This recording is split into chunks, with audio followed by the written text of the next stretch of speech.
Hi అండి, అందరికీ నమస్కారం. వెల్కమ్ టు మా channel Vikshitha Krishna allrounders family. ఈరోజు క్యారెట్ బీట్రూట్ ఫ్రై సింపుల్గా, టేస్టీగా, హెల్తీగా ఎలా చేయాలో చూద్దాం. ఇలా గనక చేసుకుంటే మన ఫ్యామిలీ మెంబర్స్ చాలా ఇష్టంగానైతే తింటారండి. క్యారెట్ బీట్రూట్ అంటే మెయిన్ బీట్రూట్ ఎక్కువ ఫ్లేవర్ అనేది ఎక్కువ ఇష్టం ఉండదు కదా. ఇలా ఫ్రై లెక్క చేసుకొని తింటే టేస్ట్ అనేది బాగుంటుందండి. మీరైతే ఖచ్చితంగా ఒకసారి ట్రై చేసి చూడండి. క్యారెట్ బీట్రూట్ ముక్కలను అయితే ఇలా చిన్న చిన్నగా కట్ చేసి పెట్టుకోవాలి.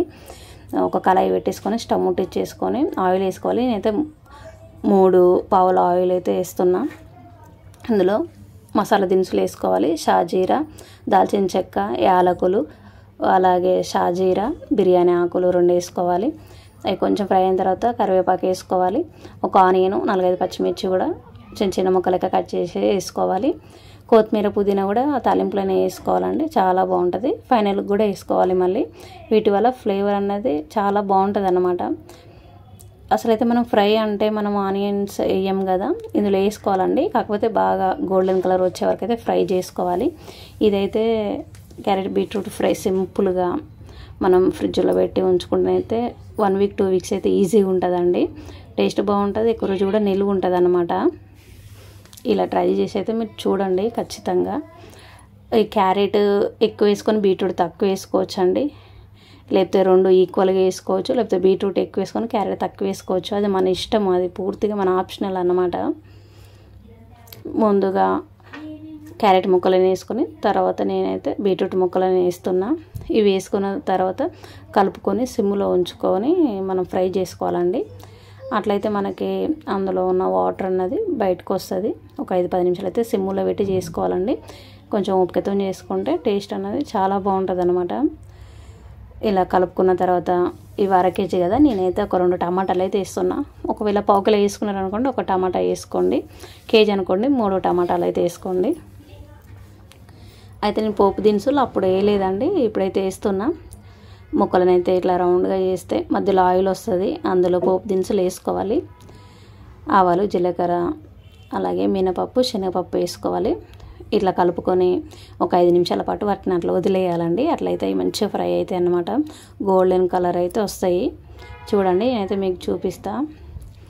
నేను కాకరకాయ ఫ్రై చేసినప్పుడు అయితే ముందుగా ఆయిల్ వేసుకొని కాకరకాయ ముక్కలు వేసుకొని ఫ్రై అయిన తర్వాతనే ఇట్లా నేనైతే తాలింపు అయితే వేస్తానమాట. ఈ పోపు దినుసులు వేస్తా. అదేవిధంగా ఇప్పుడు చేసినాం. అట్లనే మనం ఎప్పుడైనా తాలింపులో వేయడం మర్చిపోయినాం అనుకోండి, అట్లా వేయకుండా ఉండకుండా ఇలా కూరగాయలను అయితే మనం మధ్యలో ఇట్లా రౌండ్గా చేసేసుకుంటే ఆయిల్ అక్కడికి వస్తుంది కదా, అందులో వేసేసుకుంటే అయిపోతుంది అనమాట. ఇలా చేసుకోవచ్చు. ఇంక ఇలా కలుపుకున్న తర్వాత మనమైతే ఇంకా ముందుగా కట్ చేసి పెట్టుకున్న టమాటాలు ఉన్నాయి కదా, వాటిని అయితే ఇందులో వేసుకోవాలి.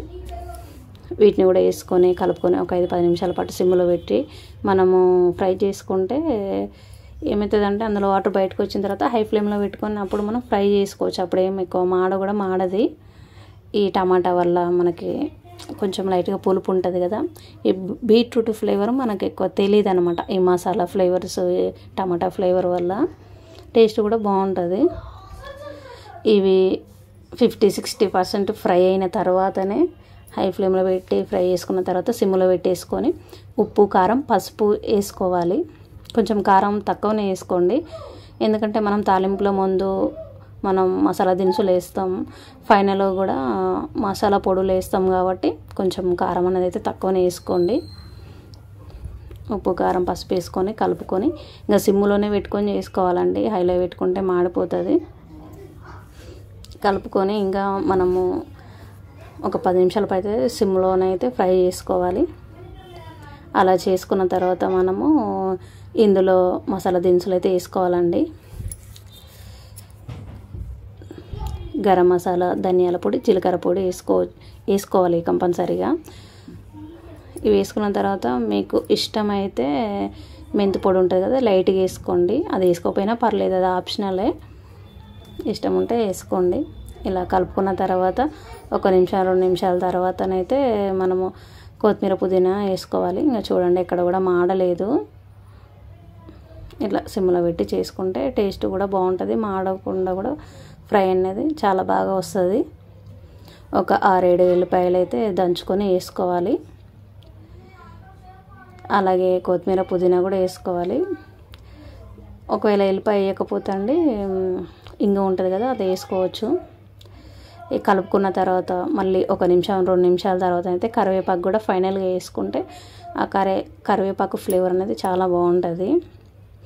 ఇవి చిన్న చిన్నవే కదండి, కొత్తిమీర కరివేపాకు పుదీనా వీటి వల్ల ఫ్లేవర్ అనేది అంటే కూర ఫ్రై టేస్ట్ అనేది మారిపోతుంది అన్నమాట. చాలా బాగుంటుంది. ఇలా ముందుకైతే ఎక్కువ ఇష్టంగా తినపోయేదండి. ఇలా చేసిన తర్వాతనైతే మరీ బాగా తినకపోయినా కొంచెం కొంచెమైనా తింటురండి. నాకైతే చాలా బాగా నచ్చింది. మీరు కూడా ఖచ్చితంగా ట్రై చేసి అయితే చూడండి, మీకైతే నచ్చుతుందని అనుకుంటున్నా. అంతే అండి, ఎంతో సింపుల్ టేస్టీ హెల్దీ అయిన క్యారెట్ బీట్రూట్ ఫ్రై అనేది రెడీ అయిపోయింది. చూసారా అసలు ఎంత బాగుందో, అసలు చాలా అంటే చాలా బాగుంటుంది. కొంచెం కారం తక్కువ వేసుకుంటే మీరు ఉత్తికి కూడా తినేయచ్చు, అంత బాగుంటుంది అనమాట. మీకు ఈ వీడియో నచ్చితే లైక్ చేయండి, సబ్స్క్రైబ్ చేసుకోండి. థ్యాంక్ యూ అండి. Thank you for watching. Bye bye. Next వీడియోలో కలుద్దాం.